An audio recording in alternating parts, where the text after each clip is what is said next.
Welcome to Pop and Play, the podcast all about play in its many silly, serious, and powerful forms. I'm Haeny and Nathan. And I'm Nathan Holbert.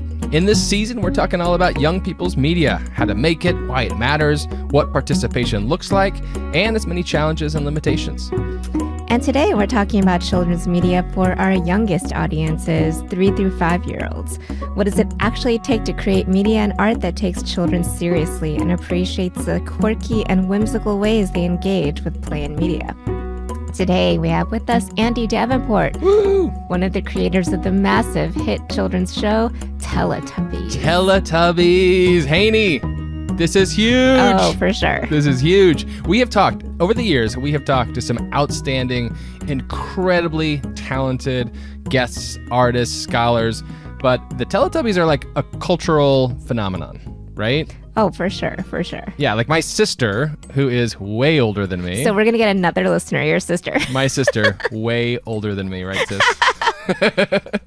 My sister was genuinely impressed when I told her we were talking to one of the creators of the Teletubbies, and my kids, who are young and who probably never actually seen an episode of the Teletubbies, but they know what Teletubbies are? Knew what Teletubbies are, and were wow, equally nice. shocked that I could be potentially cool enough to talk to one of its creators. So we're in like entirely new territory here for our show. Yeah. Right? Are we nervous? I mean, I'm a little nervous. I'm a little starstruck. I'm a little nervous. Yes, Aren't for you? Sure. Yes. Well, okay. We're going to get into it. We have a nice long conversation with Andy. But I'm curious, in your mind, like what makes the Teletubbies this kind of cultural touchstone? Yeah. In preparation to answer that question, I had to look at handy dandy Reddit subthreads. You didn't know. You didn't have an answer. Yeah, I didn't really have an answer. No, I didn't. I had to look at Reddit and see what other people say. I heard a lot of people talk about the set designers. Yeah. I like one comment where it said the set designers went nuts, and I love it. The set is crazy. The set is nuts. Yeah. It's crazy. And I love it. And I love the dystopian essence of it. There's so many things that kind of paralleled other shows. Like I thought about SpongeBob living in his little house underground, right? I thought about like that looked like a bunker. It also looked like something that is in The Hobbit, right? Like it looked like something in space. Like there were just a lot of. It's got this like techno kind of dreamy quality to it. It's really cool. It's a little bit mysterious and weird, right? And so I think that was like the biggest thing that every single person on Reddit said. They're like, this is weird. And I love it for some reason. Or even when you look back on it, you're like, oh, this is very strange and weird. And I have so many questions. Yeah, I didn't need Reddit to tell me it's super weird and I love it. But you need Reddit to affirm you. Okay, that's why most of us even go on Reddit to begin with. We're like, affirmed. Affirmed. I must be right. Yeah, community is here. Everybody agrees with me. I love this place. Upvote for you. Yeah. And so I think that's like the fascinating part of it. I think we started off our intro by saying that this is a children's hit television show, but it's actually for everyone, basically. It's like one of those things when we go back to Pee Wee Herman too, right? It's like, it's what you watched as a kid, it hits different as adults, but it still hits. I definitely didn't see it until I was a little older, right? Yeah, Because it came out when we were older. Yeah. But it even then, I had a niece, this is why I gave a shout out to my sister, because I had a niece that was of the age that this show was on. And so I saw it through her eyes, and it was always like, what is going on in the show? But she was locked in. I mean, she was like totally in it. Yeah. I think that's why I'm interested in talking to Andy. Yeah. Because it's always such a mystery, the kinds of things that children are really into. But I figure that for a lot of creators, it's actually not a mystery that they're making some really intentional moves of what engages young children and what kind of media that they produce and create to actually make that experience something that is generative and thoughtful for them. Yeah, and he's clearly got it figured out. I mean, Teletubbies is, as we said, a big hit, but he's made many hits. So let's bring on our guest here. Let's bring on Andy Davenport. He is a quintuple threat. I had to double check that was the right word for this. But he's a writer, producer, composer, actor, and puppeteer. Ooh. And his puppets are wild, delightful, very cool. He's also the best known, of course, as the creator and writer of Teletubbies, and he's also the creator, writer, and composer of In the Night Garden and Moon and Me. So I'm excited to have him on. Let's bring him over. Okay, so we have Andy Davenport with us, who I'm very, very excited to be talking to you today. And Nathan, you want to start us off with our game? Yeah. So, Andy, we usually get started with just kind of a light game to kind of loosen us up and begin the conversation here. Okay, cool. And since you have, you've created many well-known children's shows, including Night Garden and Moon and Me, but perhaps you are most well-known for Teletubbies, especially here in the U.S. And so in this game, what I'm going to try to do is invite you to reimagine a few episodes of your classics with other famous children's media characters as guest stars. So we're going to invite some other children's media characters to guest on old episodes of Teletubbies. Right. Okay. Does that sound all right? Yeah, that sounds cool. Yeah. My mind is racing. Mine too. Well, okay. The other piece that you should know about this is I'm pulled episode descriptions from Wikipedia, which is insane and hilarious. So forgive me if these seem bizarre, but these are descriptions of your shows. I'm sure I remember them all. Yeah. All right. So we'll get started here. So here we go. Let's try episode 251. This is from 1999. An episode called Fruit Tasting. So the description from Wikipedia, Poe smells the flowers and says, "Ah." Tinky Winky comes along and smells the flowers. Poe and Tinky Winky link arms and smell the flowers together. The magic windmill starts spinning, and the Teletubbies watch some children tasting fruit. So, who should guest star on this fruit tasting episode? Should we have SpongeBob or Wallace and Gromit? Gosh, I mean, who would enjoy tasting fruit? I mean, SpongeBob lives under the sea. I don't know, but there's fruit down there, isn't there? So he would like it. Wallace and Gromit, definitely. I would imagine are fruit eaters, probably with some sort of machine. I mean, I think they would bring a machine, which the Teletubbies would really enjoy because they have a lot of machines that are really, really cool. Produce their tubby custard, tubby toast, and they have a Nunu as well who tidies up.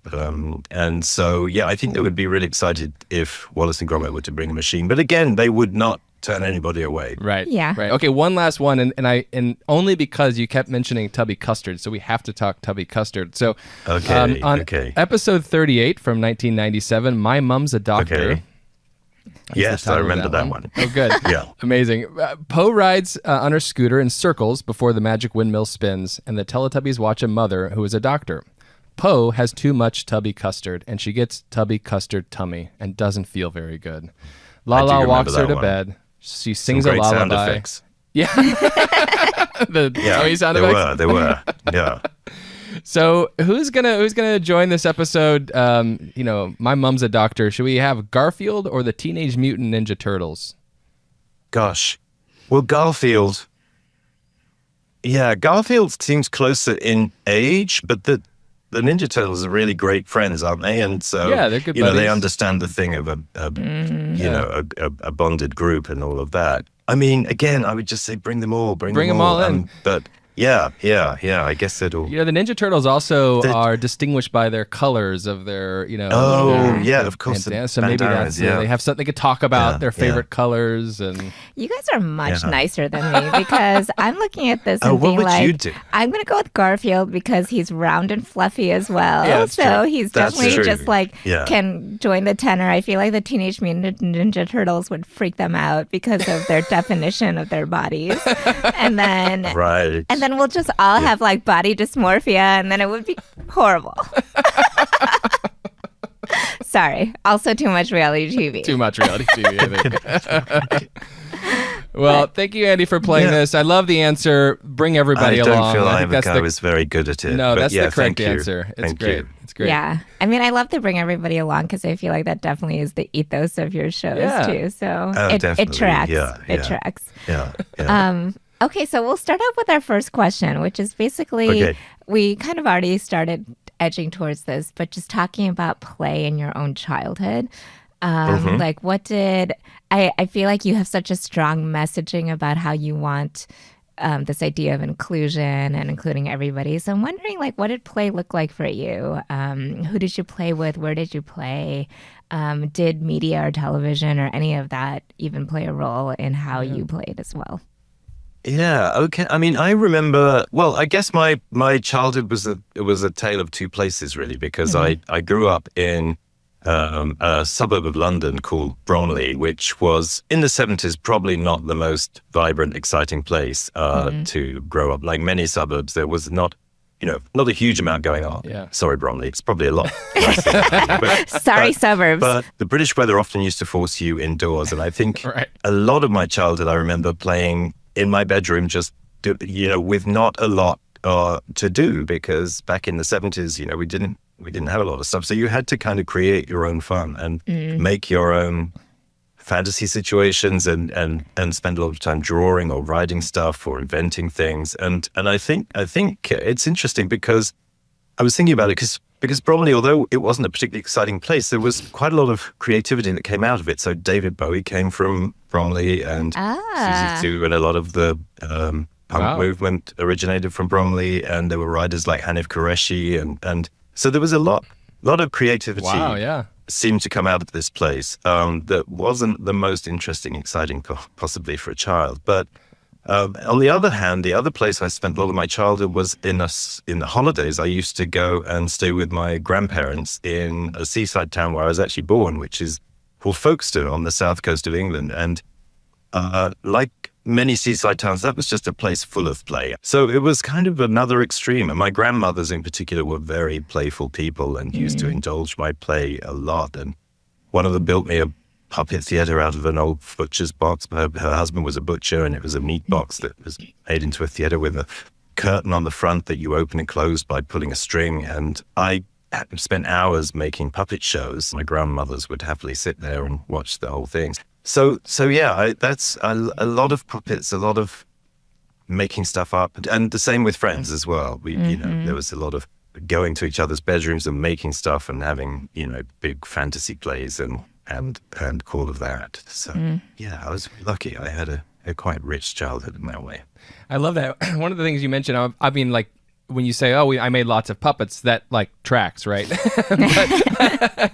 I think a lot of the things I was doing in my bedroom in Bromley, I still do now, but I pay for it, which, same. I might be a little better at it now, I hope. I also was struck by the kind of way you talked about your grandmother and the fact that you had an audience for a lot of it, right? You weren't just making things, which is really great and exciting, but you're also able to sort of show those things and perform those things, and you had somebody there appreciating you and then kind of cheering you on, and that's so important. Absolutely. It's such a gift that when you give a child your time and the attention, it's such a gift. And when you join in with them in their play, I think that's something a child will never, there's certainly something I won't ever forget, and that's something a child never forgets, is that time that a parent or a grandparent spends with you and really gets into your world. That's a really beautiful thing, I think.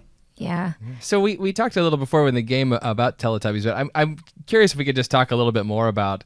It's such a distinctive show, and also looking at some of your other work. I was talking with Haeny earlier about how there's these kind of like really interesting kind of through lines that you can notice between the different things that you've produced and created. But I'm wondering, because Teletubbies is such a distinct show, it's such a strange show in so many ways to an adult. I'm curious about like where this comes from. Like, is there an elevator pitch that you could share about sort of like, what is it? What's the ideas that really kind of that you honed in on for what you created? Well, I think, I don't know if there was ever an elevator pitch, because the show came out of an invitation to tender from the BBC. The BBC sent out a request to, I think, 18 different independent production companies to come up with an idea for their prime preschool slot. But Anne, my co-creator at Teletubbies, was saying, and she was probably right, that if we didn't respond with something, we'd never be taken seriously by the BBC again. So we had to come up with something. And at the time, I had been showing Anne some characters that I'd come up with, which were spaceman characters that basically came out of watching the moon landings and then having this kind of I see funny thought. I see the inspiration now. Yes. Okay. Well, it just struck me so funny that at the peak of human achievement, basically landing on the moon was the biggest thing a human being ever did. And when the astronauts stepped out of the lander, they had the proportions because of their helmets. You know, they had a big head in proportion to their body. Their suits made them have little fat bodies and shorter and arms proportionally and legs. And they looked to all the world like toddlers, you know, coming out of this lander. And then what did they do when they just jumped up and down, you know? And it's just struck me so funny that at this peak moment of human achievement, you know, we return to the, you know, to the child state. And so I had put together these spacemen characters that were literal spacemen, and they said oh and uh-oh, and they'd landed somewhere they'd never seen anything before. So they were examining objects and trying to work out what they did. And that it was for an older age audience. It was a comedy. And so when we sat down with this letter and you know, Anne said, "Do you think you could make those into preschool characters?" And I said, "Sure, let's do it." So immediately they had to have faces because you can't have a blank visor of a helmet for a preschool audience. But I knew from the get-go they needed to be full-bodied because they needed to have a very physical existence. They needed the same physical repertoire as their audience. They need to be able to run and jump and fall over and roll around. And so, you know, gradually the whole thing began to emerge. We knew that, therefore, if they were going to be full-bodied, they had to have, you know, everything had to be very big. We had to use adult performers in costume. Then we'd have to build a world for them to be in, which again would have to be huge because of the scale of everything. And so everything sort of really grew out of the requirements of the audience, I would say. And there was a key requirement, which for me was fantastic because I had a background in child development and language acquisition, and where I guess I had an advantage was that the world of children's TV at that time was very much populated with people that came out of education. And so children's TV was very much about school preparedness and about getting ready for formal education. Whereas for me, the stuff that was really exciting to play with the TV with was the earlier developmental processes that really, you know, we form ourselves from in those first 3 years of life. So, and physicality, of course, is a massive thing.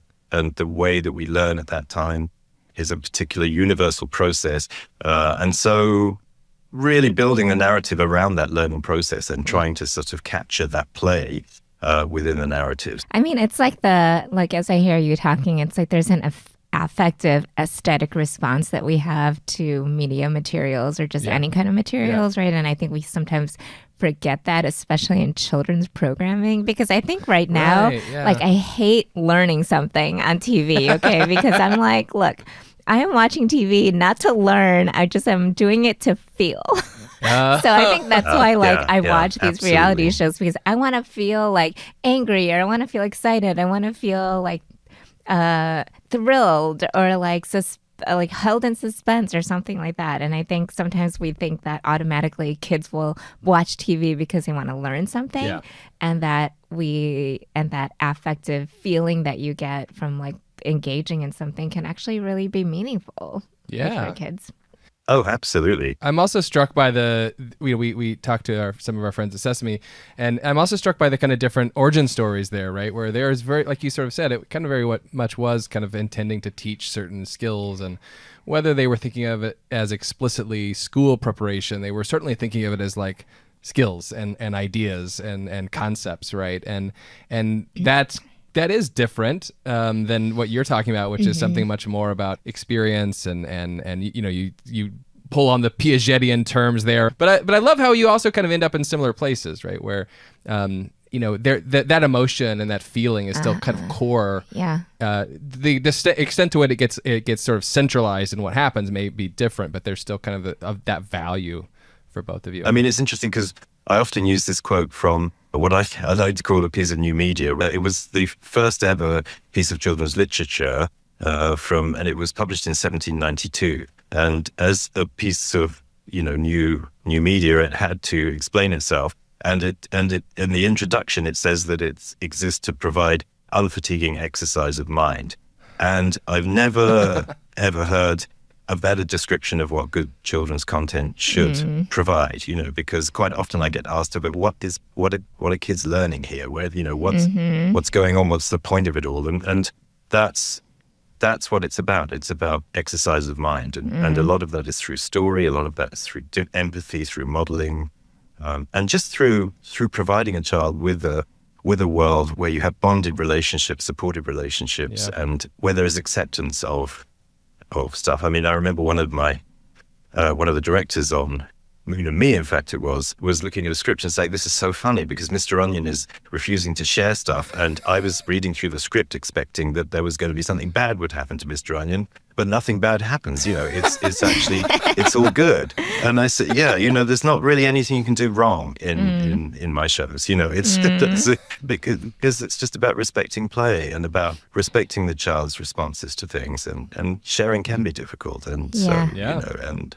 Yeah. I was going to say something very similar to that, because I think the through line with like Sesame and your work and just people's, like media that has really kind of captured us as adults is because they take kids seriously. I think the approach can be different and the outcome can maybe be different and the intention might be different, but it's this idea that kids are these complex human beings, that their only mission is to learn and become adults is like a little bit flawed, right? It's this idea that we take them very seriously, like now at the present, and we're making stuff because their feelings and thoughts and ideas matter. Yeah. What I think is important is that that giving a child something they really want to talk about within and approaching them from within their own culture is far more effective in terms of grappling with ideas about the world or telling them how the world works. And of course, all of that is best done through play because, as play is our peak state. It's the best language of childhood, I think. Yeah. I wonder, now that we're talking language, I wonder if we could talk a little bit about the kind of both the extremely limited vocabulary of the characters on your shows, but also the incredible expressiveness of that vocabulary. I mean, they're always squeaking and beeping and making funny noises and saying their own names over and over again, right? Or Yeah. What they have in common is they speak a play language, and language play, as we know, is hugely important to language development. But it's also part of building the picture of what they are for the child, because one of the most important things I think about any show is it should create that playful atmosphere. Say to the child, we're now in play. I mean, the Teletubbies language, for instance, that was very controversial. I mean, they speak a play language. The language is meaningful. All the words have meaning that they speak. And it's modeled on the genuine first utterances of a child around the age of 1. So, so it's all there. But I can remember a parent making a complaint. I think it was to the BBC, saying, my child used to say hello properly, and ever since Teletubbies, they just say "eh-oh" all the time, and my child's language development's going backwards. It's because they're watching Teletubbies. And the answer is quite simple. If you say to the child, what does "eh-oh" mean? They'll say, well, it's a Teletubbies way of saying hello. It's a playful construct, and it's language play. And, the child is not going to assume that "eh-oh" is the correct form of hello just because they've heard La say it, is any more than bringing a child up in a house with a dog is going to make them bark when someone rings the doorbell, or growing up with a microwave is going to make them go ping when they've finished doing something. When everything's done. It's not how children understand right from the beginning that there's different forms of language for different situations, and play languages for playful situations. And we are creating a playful situation first and foremost when we're beginning these shows, because that's the child's peak state. In play, they are more able to take on information, retain information, process information. They use their much more adventurous language in play than they do in real life. And, new language always emerges in play. It's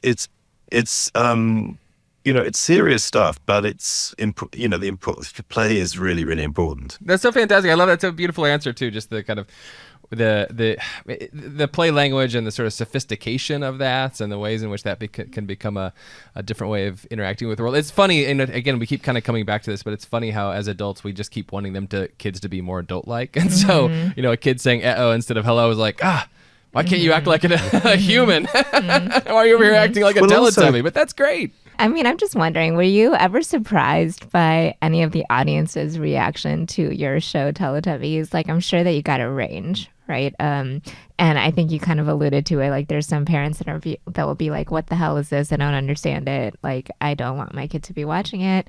So were you surprised by some of these reactions? I guess the biggest surprise was the day after the show went out for the first time in the UK, and everybody hated it. I mean, it was, and it was so, because when you see a show go out for the first time, you're kind of really excited, and it's sort of thinking, what's people going to think of it? And then there was almost universal derision around the show, and it's something that a lot of people forget. Is how at the beginning it was really. The reception was really bad, and people wanted it off the TV. There were questions asked in the British Parliament about it, about the dumbing down of British culture, as exemplified by the Teletubbies. And the Minister of State for School Standards said he was going to fight back against, the dumbing down of British culture exemplified by the Teletubbies. That was a direct quote. And then he was asked if he had ever seen the show, and hadn't. But, and he said, I feel this is unfair. But it was, it was a really, I think the show just looked so different to what had gone before. And I think at that time, it's easy to forget what the kind of accepted form of preschool TV was. It was usually an adult presenter with puppet kind of characters that were one way or another representing kids learning stuff, and they would hang on the every word of the presenter. And sometimes the presenter was sort of a half child, half adult as well, in a way that it doesn't really exist in the real world either. So I think that could be quite a confusing thing for a child as well, maybe. And so, there was this accepted form. So Teletubbies had no presenters, it had no adults. So, a common response was, well, what are the children? How are the children supposed to know how they're supposed to respond? How are they supposed to know what they're supposed to be learning? If they don't have an adult, you gotta have the adult. So there was some funny stuff, but there was what was really interesting was that gradually, I guess, people noticed children were really enjoying the show, and that became the subject after a time. Was about how children were laughing, jumping up and down, how they watched the show in such with the whole of themselves, if you like, in such a physical and an all-in kind of way. So, and we're laughing and really enjoying it. So we had the sort of bad reaction to start with, and then that gradually turned around, as time went on. Yeah. And So let's shift over to like a more recent project, Moon and Me. And I think there is, like, to us, it feels like a distinct aesthetic that you have around the whimsical, leaning towards the fantasy and play part of it. But then it's also a little bit different, right, from Teletubbies. And so could you talk a little bit about how you kind of developed your aesthetic and what accounts for some of these shifts? I think... the aesthetic really, again, back to creating a playful atmosphere and creating something that is warm and inviting. And I think part of that is the way something looks and sounds and feels. I mean, and I think it's really important that what you show a child is really as beautiful as you can make it, really. So in aesthetic terms, I pay a lot of attention to the way a show looks and to the way the characters look and the environment. I always go back to a poem actually by Walt Whitman, which is called "There Was a Child Went Forth," and it's something that I always pull out whenever I'm introducing, at the beginning of a production. And it's called "There Was a Child Went Forth," and I might see if I can remember it. It goes, "There was a child went forth every day, and the first object they looked upon, that object they became, and that object became part of them for the day or part of the day."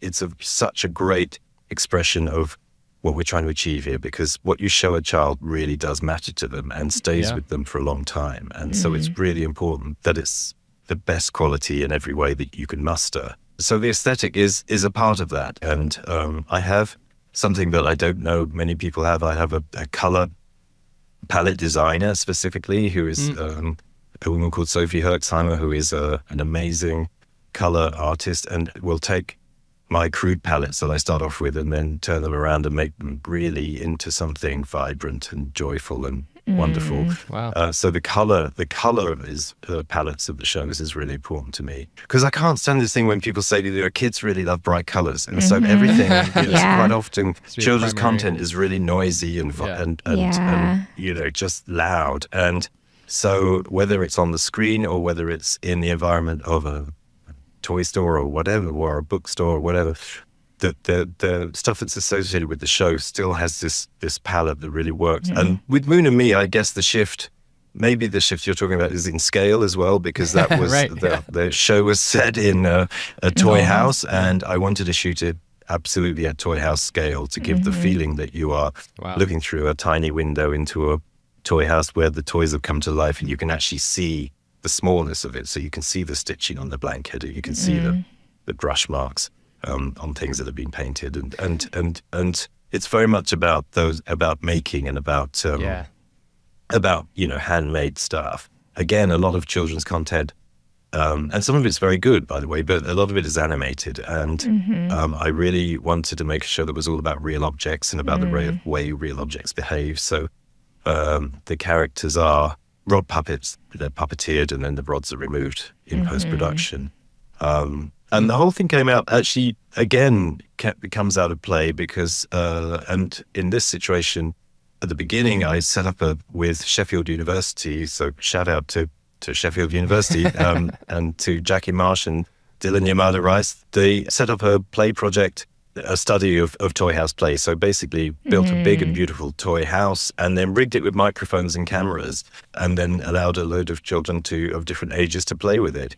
And the cameras and microphones were not pointing at the children, they were pointing at the toys. It was kind of like a Big Brother house for toys, So it was really about that's awesome. what do the toys, what happens to the toys, what lives do they lead when subject to the play of a child, So, and that was fascinating. So one of the things that every child did, no matter their age, was they all walked a character or a toy up the stairs between levels, and then down the stairs and often in gold, trying getting their hands tangled up in among the stairways and everything. But that was really striking. And then, of course, a lot of sitting around, assembling around a table, or sitting in chairs, or going to bed, waking up.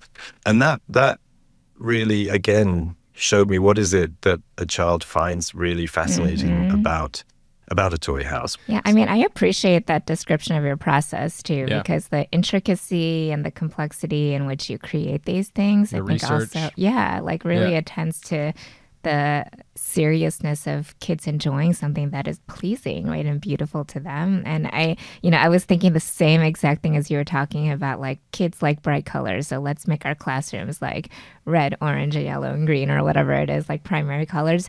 And it's not that they don't enjoy that. So I'm not, don't at people after this and say, like, Haeny said that you can't have primary colors, whatever. But I love the palette idea, right? That, like, what goes together that creates some kind of response, right? That creates like an aesthetic that kids also like, right? And so I appreciate that description. And the handmade nature, I just want to point that out too. You mentioned that, the importance of that in your process, and it makes me think of how I like absolutely love that, because it makes me think of how my children both would have this tendency, especially with a show like Moon and Me, a thing that looked handmade, they would immediately click that they could go make that.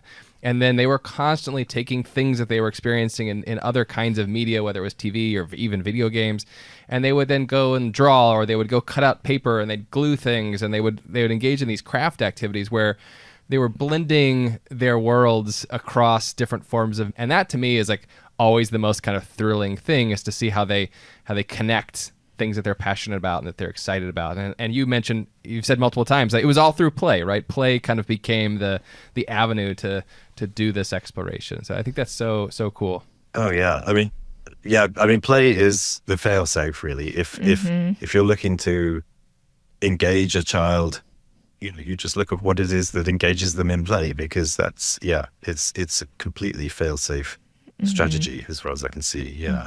I am looking forward to the cut scenes of Moon and Me where we have the dollhouse confessional. So you said the Big Brother cameras, the Yeah, that's so great. This is speaking to me on many levels. Part. The Onion gives a little quick confessional there. That's so funny. Yeah, it was a really fun thing. I can remember, there's so many scenarios that were funny, but there was one situation, because the house had a working doorbell, because a lot of the play was around crossing thresholds of different types. Yeah. There was a lot of play around the front door. But because of the working doorbell, you'd have one child quite often who was on the outside of the house and one who was playing inside with toys. And one would ring the doorbell. And then at one point, there was one child who was playing with a toy in the attic of the house. But when the doorbell rang, they had to walk the toy down 2 flights of stairs to get down to the front door, which took so long. It took so long that the child who had rung the doorbell had kind of lost interest and gone to do something else, and then had to be called back to say, okay, I'm here now to answer the door, that you rang the bell off, 10 minutes ago. But it's that kind of detail, the attention to detail in play, I think really is both astonishing and delightful and wonderful. The part of the joy of that moment is the fact that the child has the imperative to go down the stairs and then therefore has to step on every single one on the way down, with the toy. And it's really fantastic. Yeah. I mean, it goes without saying that I really like the angle and positioning of the cameras, right? That it doesn't focus on the kids themselves, but it focuses how they embody these objects and how these objects kind of move through the space, which I think is so delightful. That's great. Yeah. Love it. Yeah, it was really, and one of the things that was interesting was the lives these toys had. The velocity of them was extraordinary, because first of all, it would be time for bed, so everybody would go to bed and be tucked in, and all of that. Then it was morning, almost straight away. Then they all had to get up again. And so then it feels for me too, to be honest. It's like Severance. I have to think of the same thing. Oh my God. Oh well, Andy, I was gonna say thank you for spending the time. I know your time is precious, and so we want to thank you for taking some of your day to hang out with us. And I'm just struck by your thinking and the inspiration of the different works of art that you've created, and the ways in which you really respect and value children as people and thinkers and players. And thank you for bringing that here with us today. Really appreciate it. Oh, not at all, really. I'm always very happy to talk about play, So what a wonderful subject. So yeah, wonderful. Thank you. And thank you for all your work. I really enjoy Pop and Play. It's fantastic. So thank you. So speaking of play and adults, we'd like to end our episode by talking about what's poppin'. Like, what are you watching, reading, engaging with, playing with that you feel like the listeners should know more about? I forgot about this. What are you playing with? Yeah, what are you playing with? What am I playing with? Well, funnily enough, talking of folk, I've just moved, or I've just bought a small apartment in Folkestone, going back to my childhood seaside town.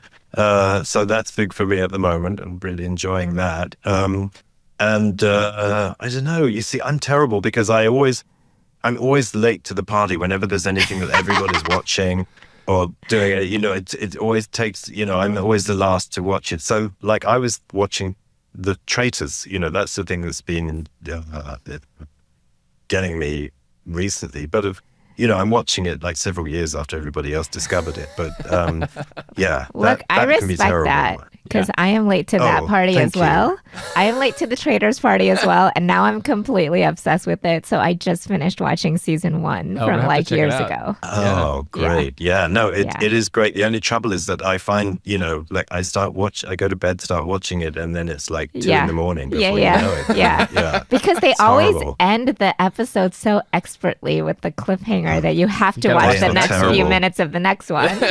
So, and then it's over. It's so true. Yeah. Yeah. They know what they're doing, don't they? Yeah, Really. definitely. Yeah, Well, that's great. We love Traders. Thank you for that. I gotta watch it. I haven't seen it. good. This is a good Oh, recommendation. Oh, you for haven't? Me. Yeah. Oh, you're even later than me? I'm even later. That's Yeah, terrific. you're like completely I'm late always, to the party. Yeah, I'm way behind. I'm way behind.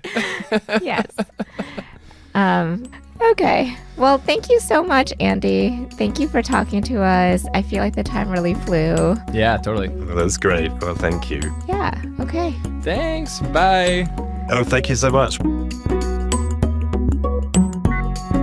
Pop and Play is produced by Haeny Yoon, Nathan Holbert, Lalitha Vasudevan, Billy Collins, and Joe Rena Ferry at Teachers College, Columbia University with the Digital Futures Institute.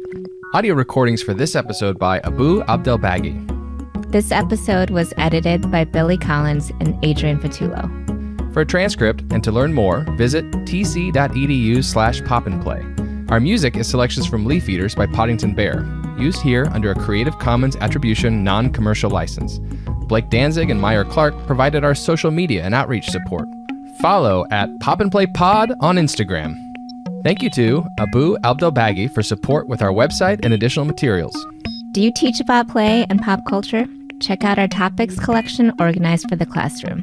And of course, don't forget to share Pop and Play with a friend or colleague. And thanks for listening.